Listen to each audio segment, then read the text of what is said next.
Halo Sobat GST. Di babak perempat final French Open 2022 kemarin bisa dibilang sebagai hari yang sial untuk Jonathan Christie. Banyak sekali kejadian yang sangat tidak berpihak kepadanya alias merugikan dirinya. Bahkan kejadian itu terjadi di turnamen Super 750 French Open 2022. Apa aja kejadian itu? Yuk kita lihat di video ini. Di babak perempat final French Open ini, Jonathan harus berhadapan dengan tunggal putra muda milik Jepang yang sedang menanjak karirnya dan membuat publik melupakan bahwa mereka mempunyai Kento Momota. Dia adalah Kodai Naraoka, pemain 21 tahun yang saat ini masih menduduki ranking 20 dunia. Walaupun belum lama berkarir di kelas senior, dia sudah mampu menembus final Singapore Open dan Korea Open. Tentu kalian ingat saat di final Singapore Open, saat dia berhadapan dengan Ginting dan Ginting sampai membanting raketnya waktu dia berhasil menang. Bahkan kemenangan itu menjadi sebuah kemenangan yang emosional bagi Anthony Sinisuka Ginting. Nah, kali ini nasib Jojo nampaknya tak sebaik Ginting waktu itu. Di Prancis Open ini, dia harus mengakui kekalahan Kodai dengan retire di set ketiga saat kedudukan masih di skor 17-13 untuk keunggulan Kodai. Di set sebelumnya, skor pertama 21-14 untuk Jojo, lalu set kedua 21-14 juga untuk Kodai. Alasan Jojo mundur adalah dikarenakan cedera. Sialnya, saat Jojo meminta untuk mendapatkan perawatan, wasit tak mengizinkannya. Alih-alih tak diizinkan, Jojo kemudian diberi kartu kuning karena dianggap mengulur waktu atau mendelay permainan. Padahal Jojo keluar lapangan karena benar-benar sedang kesakitan pada bagian ankle-nya. Namun wasit tak menghiraukannya. Setelah terjadi sedikit perdebatan, Jojo akhirnya memutuskan untuk mundur. Nih, wasitnya gimana ya? Padahal pas interval set ketiga, dia kan melihat sendiri bahwa Jojo sempat mendapatkan perawatan. Dan gestur dari permainan Jojo di set ketiga juga terlihat bahwa dia tidak baik-baik saja. Malah di kartu. Dibilang mendelay, bukannya manggil dokter lu. Aduh, emosi nih.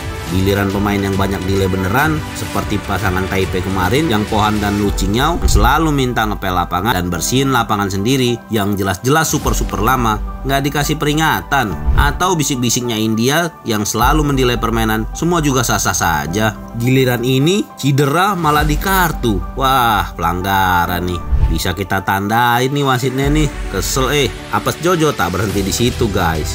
Tadi kan udah tuh kalah cedera, sehingga kemungkinan turnamen selanjutnya yakni Hilo Open dia akan absen ditambah kartu kuning wasit lagi.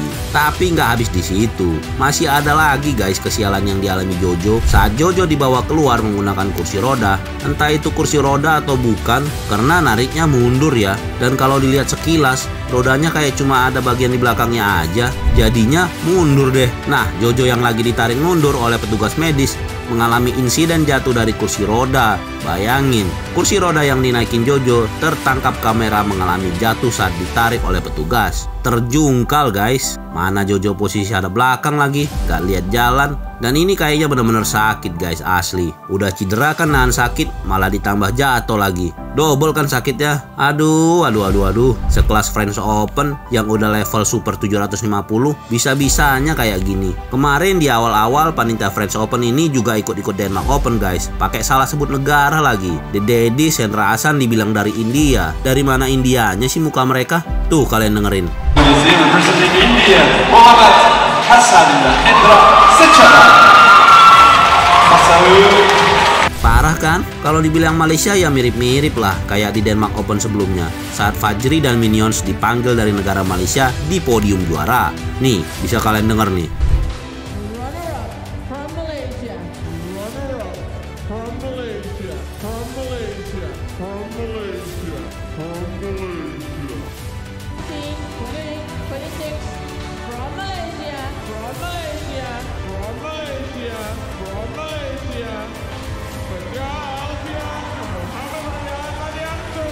Ini kan Hendra Hasan, dari mana jalannya jadi India? Aduh, ada apa ini ya dengan BWF? Kok Indonesia kayaknya sudahlah, nggak enak bahasnya guys. Beberapa netizen pun berkomentar, bahkan ada yang berkomentar benar-benar French Open 750 tapi nggak profesional. Ada yang mengomentari kursi roda Jojo itu kayaknya bukan kursi roda tapi troli belanja. Gila ya guys, bener juga sih ya. Jarang sih lihat kursi roda kayak gini bentuknya. Kalau Mimin lihat rodanya sih kayak troli aqua galon ya. Ya nggak sih? Atau ada yang bisa menjelaskan emang biasa ya kayak gini kursi roda? Bahkan ada yang berkomentar sampai papan skornya guys. Papan skornya dikata kenapa kecil banget di bawah wasit. Padahal ini kan sudah beberapa kali di Prancis. Kenapa nggak bikin papan skor yang di belakang yang gede banget gitu guys? Dan benar saja kejadian papan skor yang ada di bawah wasit yang bentuknya kecil gitu guys. Malah ketendang sama Excelsen waktu Excelsen menghadapi Kodai Naroka. Tuh ketendang guys sampai jatuh. Haha, apesnya abis itu malah Excelsen mendapatkan kartu kuning entah karena nendang TV atau karena nilai permainan ya. Ngakak sini. Kejadian itu persis sehari sebelum netizen mengomentari TV tersebut guys. Tapi malah kejadian besoknya. Haha, kacau nih. Tapi ya semoga lekas pulih ya Jo.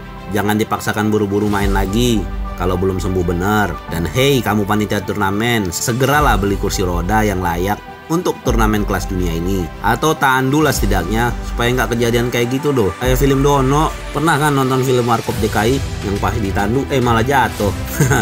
Oke guys, mungkin segini dulu ya yang bisa Gudang Sports bagikan. Terima kasih sudah menyaksikan video ini dari awal hingga akhir. Sekian dulu ya, sampai ketemu lagi. Thank you.